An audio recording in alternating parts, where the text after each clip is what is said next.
Hi investors, welcome to SOIC.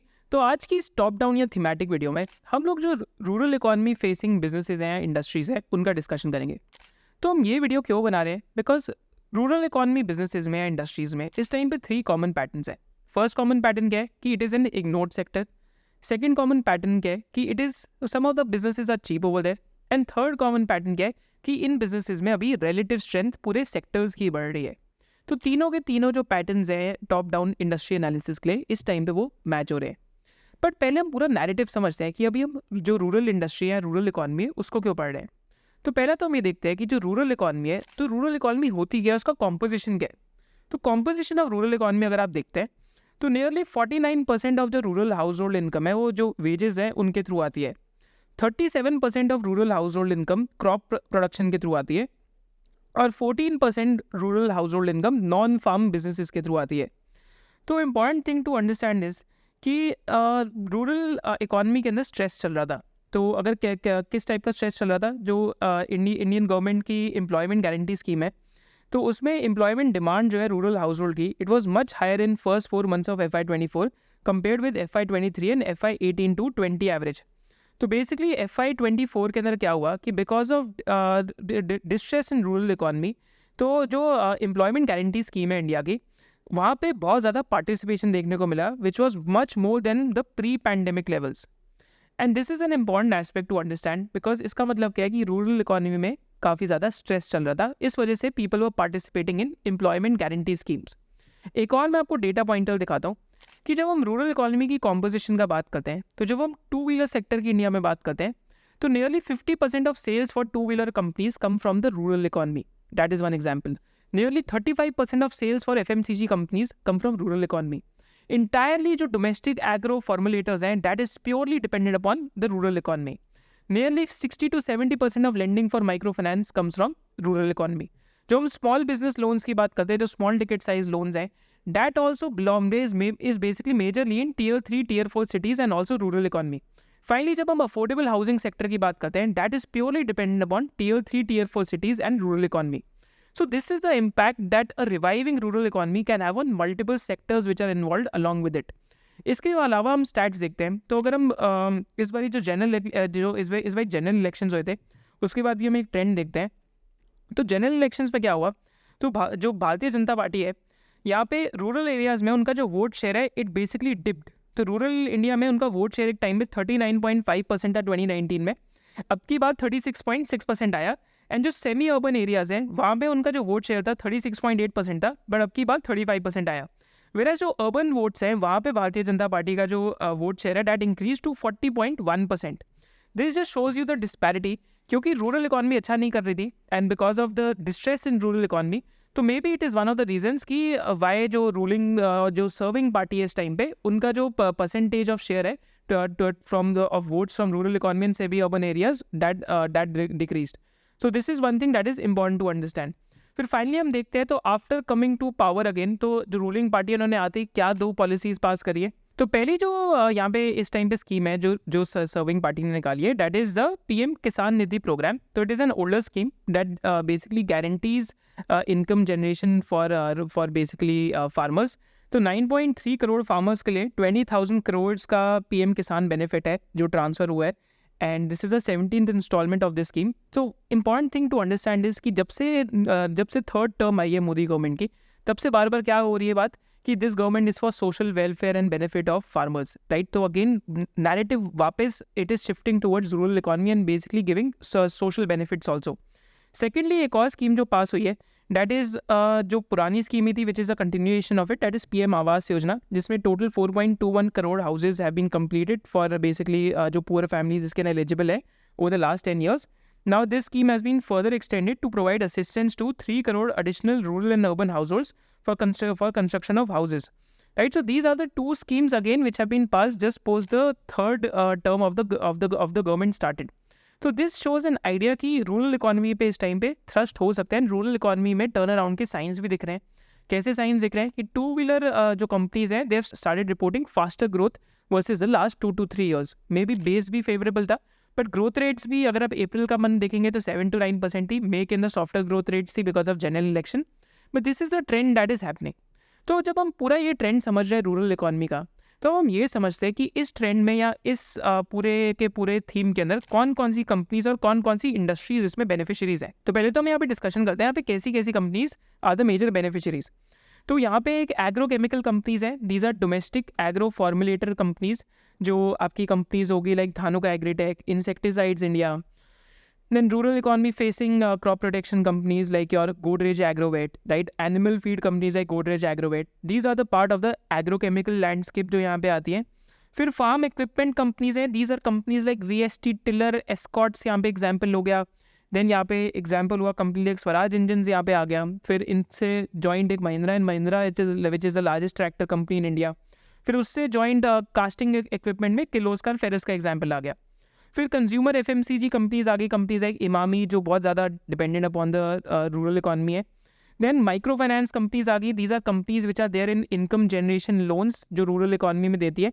तो अगर आप देखेंगे जो PM किसान निधि प्रोग्राम है, it is an income generation program, right. तो फार्म लोन वेवर की जगह अगर आप फार्मर की इनकम को बढ़ाएंगे तो क्रेडिट लेके वो इकॉनमी के अंदर और employment generation and income generation कर सकते हैं।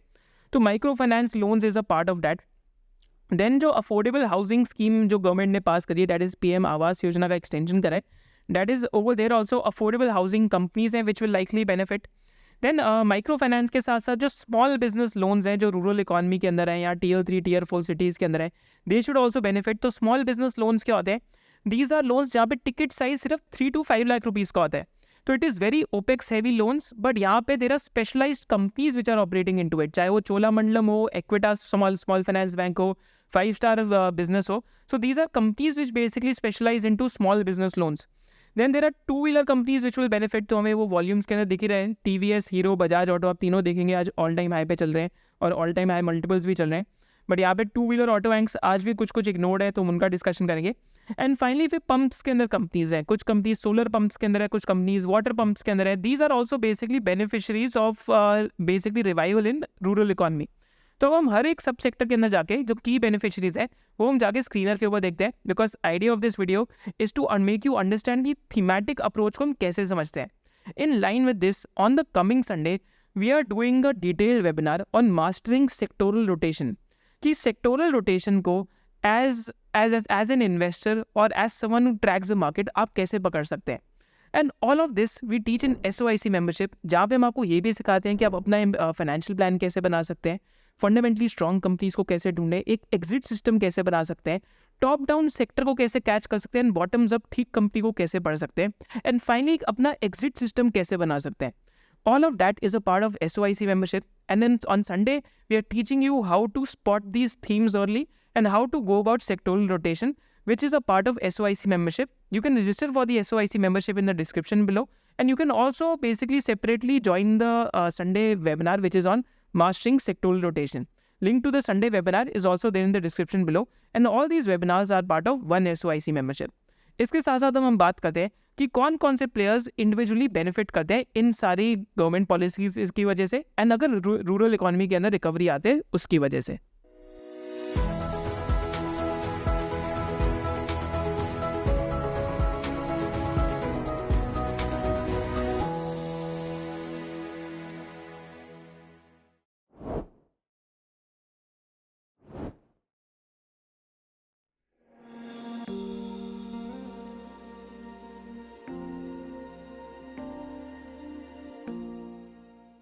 भाई और बहनों, गांधी जी कहते थे कि भारत की आत्मा गांवों में बसती है। विकसित भारत के निर्माण के लिए भारत की ग्रामीण अर्थव्यवस्था का सशक्त होना जरूरी है। पहले हम एग्रोकेमिकल मैन्युफैक्चरर्स को देखते हैं कि कौन कौन से agrochemical manufacturers Indian listed space में वो किस टाइप के बिजनेस के अंदर है। तो यहाँ पे मैं आपको एक डिफरेंशिएशन देना चाहूँगा। जैसे मैं एक एग्रोकेमिकल मैन्युफैक्चरर की बात करता हूँ, that is by the name of asterisk life sciences. But asterisk life sciences technical grades के अंदर है, माने AI बनाता है, जो सॉल्ट होता है जो बेसिकली एक्टिव वर्क करता है उसके अंदर है, and that too in one chemistry which is triazoles chemistry. तो इस पर्टिकुलर बिजनेस का majority of the business export से आता है। तो ये जो रूरल इकॉनमी इंडिया की है उसका मेजर बेनिफिशियरी नहीं है, बट ये डोमेस्टिकली भी सेल करते हैं। But again idea to understand is कि हम रूरल इकॉनमी फोकस्ड कंपनीज देख रहे हैं, तो it is not purely focused on basically the domestic landscape. But Indian landscape में अगर हम बात करें तो Dhanuka Agritech is one of the companies which is a part of the rural economy, right. So they are purely focused on domestic company, on the domestic agro. But यहाँ पे अभी बहुत हाई वॉल्यूम बाइंग भी आई है. एंड अगर आप check करेंगे तो this is one of the companies in domestic formulation जिसके margin have always been very high, between 18 to 19%. One of the reasons is because they have in licensing of molecules. माने जो MNCs है उनके साथ इन licence करके molecules ये यहाँ Indian landscape में सेल करते हैं. So agrochemicals में Dhanuka Agritech is one of the companies which could be a beneficiary. Second example is of insecticides India. I think आज ये 16-17 की P पे कंपनी चल रही है. But again, it is not an exceptionally great quality company, but it's a business which might benefit from a recovery in rural economy, and if the monsoons are especially good, because the company today is at rock bottom margins level of last 10 years. माने decadal low margins पे and decadal low ROC पे इस time पे company है. If you look at it तो company का जो return on capital employed है it has fallen to almost last 10 year low, because इनके पास हाई कॉस्ट इन्वेंट्री थी. ये चाइना से रॉ मटेरियल लेते हैं और चाइना से रॉ मटेरियल का प्राइस एकदम 60-70% गिर गया. तो वेन एवर दैट हैपन्स तो कंपनीज रिपोर्ट इन्वेंट्री लॉसेज, जो इन्होंने एक क्वार्टर के अंदर यहाँ पे इन्वेंट्री लॉसेज भी रिपोर्ट करे थे. एंड अभी Q4 के अंदर इस कंपनी के जो रिजल्ट्स हैं इतने अच्छे नहीं आए क्योंकि ड्रॉट लाइक सिचुएशन थी सदर्न इंडिया में. But if the monsoons are good and if the rural economy revives, so again this is a business which is available. अगर हम प्राइस टू सेल्स पे देखते हैं तो मार्केट कैप टू सेल्स के basis पे आज भी ये कंपनी लेस देन 0.8 टाइम्स के आसपास है. पीक पे this company is traded at 1.9 times and bottom पे this company trades at 0.4 times. Now, this is also one of the, this could also be one of the beneficiaries if the rural economy revives. Another one is एक और company है जिसका अभी इस time पे basically Capex live किया है, that is by the name of the Dharmaj Crop Guard. So this is also a company which is into formulations and technical grade. तो ये सारे formulation बनाते हैं, technical grades में backward integrated है. So this is a business where अगर आप balance sheet पे देखते हैं तो फिक्स एसेट्स 40 करोड़ के 314 करोड़ हुए हैं, तो ऑलमोस्ट 7 टाइम्स ग्रोथ आई है अभी फिक्स एसेट्स के अंदर. एंड इस क्वार्टर के अंदर लॉस था बिकॉज कंपनी का एकदम ही प्री ऑपरेटिंग एक्सपेंसेस बहुत बढ़ गए और सेल भी बढ़ी काफ़ी YOY अगर हम चेक करते हैं 70% से. बट प्री ओपेक्स बहुत बढ़ गया क्योंकि capex has just gone live. But this is also company which might benefit from basically domestic formulations doing well. This is also there in that particular landscape. तो agrochemicals में अगर companies ढूंढनी है तो आपको जो डोमेस्टिक ओरिएंटेड कंपनीज है वो ज़्यादा ढूंढनी है. Just for example PI industries का एग्जांपल लेते हैं तो PI इंडस्ट्रीज का 60 to 70% जो बिजनेस है दैट इज इन एक्सपोर्ट्स. तो डोमेस्टिक एग्रो से doesn't benefit too much because इसका domestic business is 25-30% of sales. Whereas UPL भी यहाँ पे एग्जाम्पल आता है, but UPL is also global MNC type business, right. So this also coming out of like stage 4 drawdown. But again यहाँ पे भी Chinese competition बहुत ज़्यादा है. तो इंडियन फॉर्मुलेटर्स के साथ क्या एडवांटेज है is that they are not competing with China, rather they buy from China and then they manufacture over there. So these are some of the businesses which might benefit from recovery of rural economy. Rallies India भी इसी के अंदर आता है, but Rallies India में भी business quality is not that great, but it basically just जो इनका domestic formulation business है that will be a key beneficiary. I think इस क्वार्टर में आप चेक करेंगे तो इनका भी मार्जिन 1% के आसपास आया था बिकॉज Q4 सारी कंपनीज का वीक गया था बिकॉज ड्रॉट लाइक सिचुएशन थी सदर्न इंडिया के अंदर. If the monsoons are good and if the farm income revives, so these are some of the beneficiaries as an example. अब हम चलते हैं towards the other type of beneficiaries जो farm equipment के अंदर होंगे. तो वहाँ पे हम एक बार कुछ एग्जांपल्स कवर करते हैं. और यहाँ पे अगर हम कंपनीज देखते हैं तो that is basically towards farm equipment. तो यहाँ पे अगर हम एग्जांपल लेते हैं तो VST tiller is one of the companies which comes over here. तो it is one of the leaders in manufacturing of tillers and basically अभी यहाँ से इन्होंने एक्सपोर्ट भी स्टार्ट करा है. तो it has India's number 1 power tiller brand. तो tiller is like a short form of tractor and it is use for ploughing. And tractors में भी ये कंपनी की गाइडेंस तो बहुत अग्रेसिव है बट ये लोग डिलीवर नहीं कर पाए. आई थिंक इनकी कुछ गाइडेंस थी कि 2000 करोड़ की सेल करनी है 3 साल में, बट अगर आप लास्ट 3 ईयर्स में देखते हैं तो वो इतनी ग्रोथ नहीं हो पाई. आई थिंक 2000 करोड़ से भी ज़्यादा ही कुछ गाइडेंस थी, but they have not been able to grow because they're serving to a cyclical sector that is agriculture. But again, it is one of the parts of farm equipments, right? Then farm equipments में और भी companies आती है. Escorts Kubota एक और company आती है farm equipment में. You see कि all of these charts are similar, right? कि यहाँ पे अगर आप VST टिलर का चार्ट देखेंगे तो it is on very high volumes, it is going up.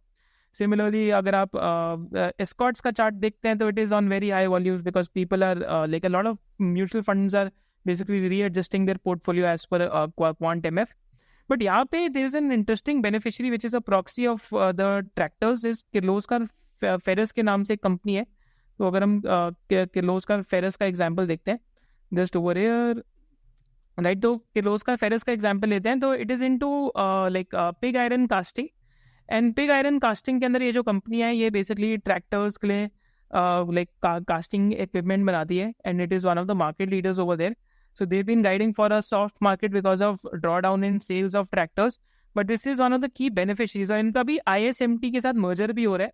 तो ये किर्लोस्कर ग्रुप कंपनी है, तो अगर आप ISMT के साथ मर्जर का रेशियो लगा के देखेंगे, so I think this company is currently, if I'm not mistaken, at 13,000 odd crore market cap अगर आप जो मर्जर रेशियो को लगा के देखते हैं. तो this is also one of the beneficiaries, indirect beneficiary के अंदर ये आता है. और इसके अलावा अगर हम एग्जांपल्स देते हैं, तो again one of the major beneficiaries is a company by the name of Mahindra and Mahindra. Not only Mahindra and Mahindra के ट्रैक्टर्स में it is the market leader, also because it's a market leader in SUVs in rural areas, so there also it benefits, right. So Mahindra and Mahindra, like I think this is a business we covered in the fast growing large caps wali video mein. So Mahindra and Mahindra is also beneficiary, and there are a lot of corporate changes which have happened in this particular group, right? So you see that the bottom line has almost grown by 6-7 times from COVID lows. यहाँ से अगर आप check करते हैं, and also the like stock price has increased. Like there is a lot of like because of PE multiple re-rating, the stock price has also done well. But this is also one of the key beneficiaries of this farm income revival. तो ये farm equipment वाली theme के अंदर and like passenger vehicle वाली theme के अंदर आ जाता है. तो अब यहाँ पे एक और इंटरेस्टिंग सेक्टर का हम एग्जांपल लेते हैं, that is financials, that is into small business loans and micro finance and affordable housing, which can be a key beneficiary of rural economy reviving. Because if income increases, then it leads to more demand for loans and it leads to better loan repaying capability. तो यहाँ पे हमारे पास क्या examples आते हैं financials में. तो पहले तो हम देखते हैं कि जो छोटे लोन वाले बिजनेसेस हैं, that is 5-star Business Finance का एग्जांपल लेंगे. So they are into small business loans and it's an NBFC. तो they have grown profitably. I think 2019 से इनका पैट 156 करोड़ का 36 करोड़ हो गया आज, and they're still growing at 25-30%. They've controlled their gross non-performing assets, and they've built this expertise into lending to smaller part of the society or smaller business loans. So I'll do a video on small business loans very soon. Affordable housing पे हमने एक video करी थी. But what is the opportunity that is available in Tier 3, Tier 4, Tier 5 lending? तो चोलामंडलम की con call में किसी ने पूछा था कि कंपटीशन बढ़ रहा है बट अपॉर्चुनिटी क्या है. तो let's see what was the answer of Cholamandalam. As we have mentioned and maintained that banks are more into top of the pyramid or in urban market and salaried class with financial class category of customers. We are in self-employed category of customers, Tier 2, Tier 3, Tier 4 town. As we have seen the growth coming in the country, economy is growing, the bottom of the pyramid of the category of the cities are also doing better. And small commercial vehicle and light commercial vehicle, loan against properties, smaller ticket size loan or affordable housing loan or SME smaller ticket size loan or equipment finance loan or consumer loan, those are growing better, which are basically being fueled by NBFC. So what they are saying is that कि इस country को from becoming a developing to a developed country, it will take another 20 years for reaching to that level, and we will be definitely growing because of the opportunity available in the country. So basically they are saying is that they have a 20-year growth runway that is in Tier 3 and Tier 4 lending, and that is the size of opportunity that is there for the likes of Equitas, for the likes of 5-star finance, for the likes of Cholamandalam. SBPL, that is a small business product loan करके जो एक product है इनका, is another product which provides funding to SME segments, small micro SMEs, and if India has to grow, small SME has to grow. There are so many grocery shops or small merchants who are now increasing their sales and they also need capital. So this is also a business which might be a beneficiary or might be a consistent compounder in this sector because they have always demonstrated how to show growth, right, and how to show risk-adjusted growth. So Cholamandalam is also one of the proxies to like rural economy doing well. Cholamandalam का example आता है. फिर हम all lenders में देखते हैं तो Equitas small finance bank भी आते हैं यहाँ पे. So they also do affordable housing. ये स्मॉल बिजनेस लोन भी करते हैं. ये SME और जो लाइक लोन अगेंस्ट प्रॉपर्टी है वो भी करते हैं. But again, it is part of one of the themes. And as a standard disclaimer, nothing is a buy or sell recommendation. I'm just teaching you कि आप theme को कैसे पकड़ सकते हैं, उसमें जाकर डिफरेंट प्लेयर्स को कैसे देखें. तो Equitas is one of the examples. तो यहाँ पे इस कंपनी का पैट लास्ट 2-3 ईयर्स में 280 करोड़ से 800 करोड़ के आसपास का पैट हुआ है. ROE अब 15% के आसपास आ गई है. whereas अभी स्मॉल फाइनेंस बैंक्स के लिए लाइक यूनिवर्सल बैंक बनने का भी आरबीआई ने नोटिफिकेशन निकाले हैं. देन इक्विटास का लोन बुक सिक्योर्ड है क्योंकि 81% सिक्योर्ड है. बाकी अनसिक्योर्ड के अंदर कम लेंडिंग करते हैं, that is in micro finance. Micro finance unsecured part है. तो माइक्रो फाइनेंस में कैसी कंपनीज आती है? Ujjivan small finance bank is a micro finance lender, is an example. Then एक और यहाँ पे एग्जांपल आता है, that is of credit access Grameen. तो क्रेडिट एक्सेस ग्रामीण में भी आप देखेंगे तो recently like it has again gone up above the moving averages. And इन्होंने अपनी पीपीटी के अंदर लॉन्ग टर्म जो ग्रोथ गाइडेंस है वो भी मेंशन करी है कि लॉन्ग टर्म ग्रोथ गाइडेंस क्या रहेगी इस बिजनेस की. I think over 5 year growth guidance इस कंपनी ने मेंशन कर रही है, वो भी हम डिस्कस कर सकते हैं जस्ट ओवर ईयर. तो इनिशियल गाइडेंस क्या थी? 24 to 25% ग्रोथ की. And gross loan portfolio actually में 27% ग्रोथ आई. निम की गाइडेंस 13% के आसपास, 13% निम आया इनका. FY25 की क्या गाइडेंस है? 23 to 24% AUM ग्रोथ की गाइडेंस है. निम की गाइडेंस 12.8 to 12.9 है. कॉस्ट टू इनकम की गाइडेंस 30 to 31% है. आज भी कॉस्ट टू इनकम इतना ही चल रहा है. ROA की गाइडेंस 5.4 to 5.5 है. और रिटर्न ऑन इक्विटी की गाइडेंस 23 to 23.5% है. मीडियम टर्म गाइडेंस क्या है? 20 to 25% ग्रोथ की गाइडेंस है. क्रेडिट कॉस्ट 2.2 to 2.4% के बीच में रहेगा. But return on equity will still be top quartile when it comes to lenders. मैंने highest return on equity, that is 22 to 23.5%.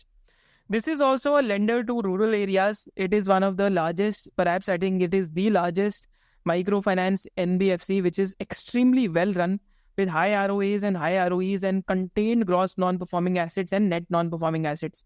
It is also one of the beneficiaries if the rural income starts surviving. Then यहाँ पे और affordable housing के अंदर आते हैं. Then there are categories like Aavas financiers. I think they were very high volumes today over here. They're guiding for 20 to 25% loan book growth. It is remaining to be seen क्या ये achieve कर सकते नहीं कर सकते. हमने पूरे affordable housing finance sector पे एक वीडियो बनाई हुई है. बेसिकली अफोर्डेबल हाउसिंग फाइनेंस में आपकी जो एवरेज टिकट साइज होता है लोन का, that is below 10 lakh rupees, 10 to 15 lakh rupees maximum. Generally below 15 lakh rupees के हिसाब से आप लगाइए. जो कच्चे हाउसेज होते हैं, जो छोटे हाउसेज होते हैं, उनके लिए ये लोन्स देते हैं. यहाँ पे अफोर्डेबल हाउसिंग फाइनेंस में एक और कंपनी आती है by the name of India Shelter Finance करके. तो इंडिया शेल्टर फाइनेंस का एग्जांपल लेंगे. So this is a recently listed company जो आज 2.5 to 3 times price to book पे. And they have grown also very well. They have grown their AUM at 30% next 2-3 years की भी इनकी 30 to 35% AUM growth की guidance है. You have to read these businesses yourself. Idea is to make you identify कि हम businesses को bottoms up कैसे analyse करते हैं using the top-down theme. And this business versus the likes of Home First Finance or the likes of Aavas Finance is at a cheaper valuation for faster growth because it is a recent IPO. तो पर आपको independently पढ़ना चाहिए. Similarly, Aadhar Housing is also a recent IPO. This is also one of the businesses जिसका जो book value अगर हम check करते हैं तो almost this is at 3.7, 3.8 times price to book. But Indian Shelter Finance is at a lesser book value multiple. I think it is at almost 2.8 to 2.9 times price to book. But growth rates are faster and ROAs are also controlled. ROA भी अच्छे आ रहे हैं इस time पे.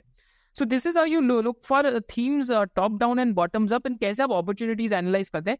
Because purpose of this video is to teach you how to analyze these opportunities. फिर आप जाके independently खुद पढ़ सकते हैं.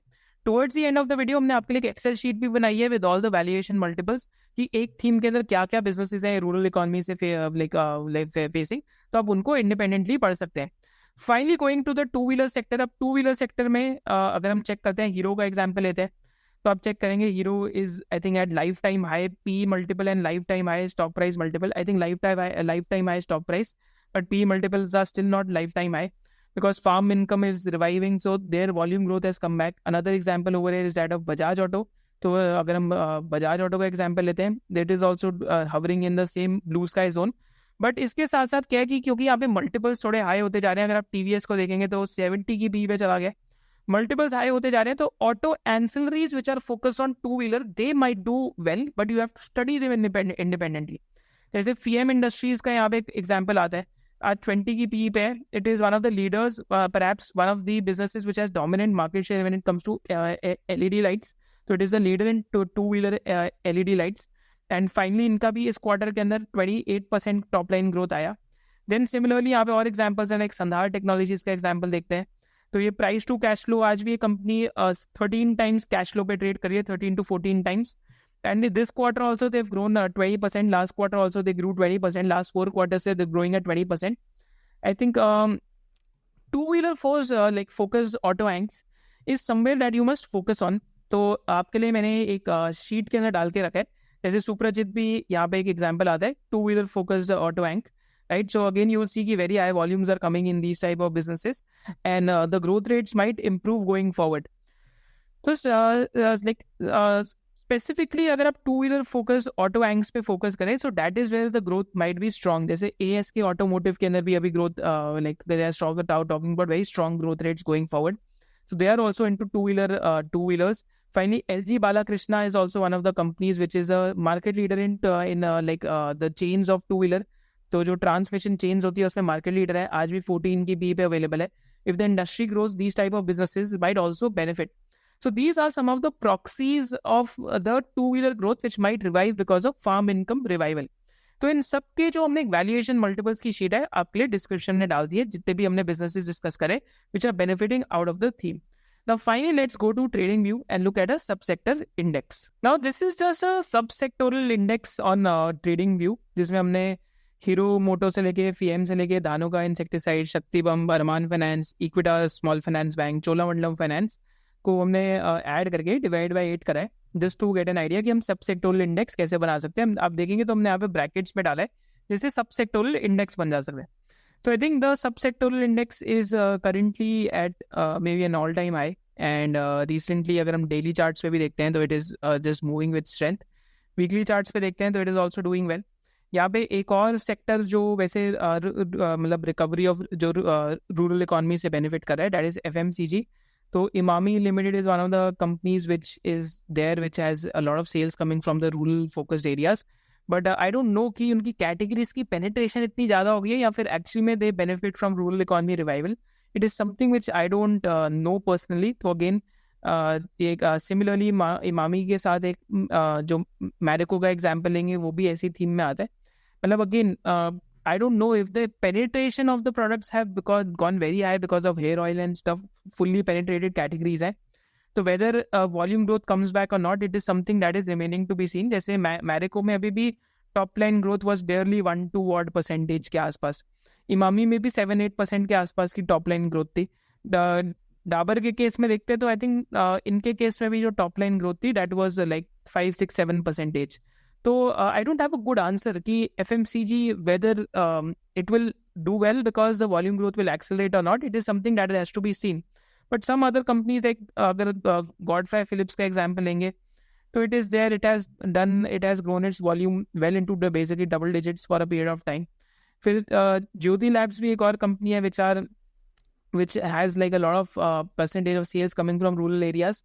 But again it remains to be seen कि वेदर ये कैटेगरी पेनिट्रेशन जो अगर आप सेल्स ग्रोथ देखेंगे इन सबकी जो मैं आपको दिखा रहा हूँ कि क्या ये कैटेगरी पेनिट्रेशन की वजह से स्लो ग्रो कर रहे हैं या because of depression in rural economy की वजह से ये स्लो ग्रो कर रहे हैं. तो मेरे को इसका आंसर नहीं पता. तो FMCG में अभी भी 60-70 की PE पे कंपनीज है, but I don't know if they will be truly beneficiaries और not. But yes, some money flow has happened into a lot of FMCG names. But बाकी मैंने आपके लिए एक सब सेक्टोरल इंडेक्स बनाया. इसके साथ साथ आपके लिए हमने शीट बना के नीचे डिस्क्रिप्शन बॉक्स में डालिए. Purpose of this video is to analyse these themes top down so that you can understand कि थीम्स को कैसे देखें और बॉटम्स अप बिजनेसेस को कैसे ढूंढें. With this let's go towards the conclusion of the video. So in conclusion I would like to say thank you so much for watching this video. और इस वीडियो में हमने क्या क्या सीखा कि हमने टॉप डाउन देखा कि रूरल इकॉनमी की थीम क्या है एंड रूरल इकॉनमी की थीम में अभी क्या चल रहा है कि कैसे अभी government might also focus more on rural economy, right. And rural economy में क्यों डिस्ट्रेस चल रहा था काफ़ी टाइम से. देन वी लर्न कि रूरल इकॉनमी के थीम के साथ लिंक्ड कौन कौन से सेक्टर्स हैं. एग्रोकेमिकल का एक सेक्टर है, एक टू व्हीलर का एक सेक्टर है, एक पंप्स का एक सेक्टर है, एक फार्म इक्विपमेंट का एक सेक्टर आता है. देन एक स्मॉल बिजनेस लोन्स का सेक्टर आता है, माइक्रो फाइनेंस लोन्स का सेक्टर आता है एंड अफोर्डेबल हाउसिंग स्कीम का सेक्टर आता है. सो दीज वर आर की लर्निंग्स. एंड फाइनली हमने जाके देखा कि इन सेक्टर्स में बॉटम्स अप की बेनिफिशरीज कौन से थे, चाहे वो अफोर्डेबल हाउसिंग में इंडिया शेल्टर फाइनेंस क्यों ना हो, चाहे वो एग्रोकेमिकल्स के अंदर धानुका या इंसेक्टिसाइड्स या फिर रैलीज या फिर और किसी का कोई एग्जाम्पल क्यों ना हो. एंड देन फाइनली हमने देखा कि टू व्हीलर के अंदर जो टू व्हीलर ऑटो एंक्स है चाहे हम उनका एग्जाम्पल क्यों ना कवर करें, right. So these were the key learnings from this video and hopefully आपको रूरल इकॉनमी बारे में और अच्छे से समझ आया because this was our first video on rural economy फिर जब हम जो अर्बन कंज्यूमर है उसके ऊपर भी हमने एक पास्ट में वीडियो करी थी, जिसका लिंक भी डिस्क्रिप्शन के अंदर है, अब उसको भी देख सकते हैं। Thank you so much for joining this. Hope to see in the next business analysis of SOIC। जय हिंद।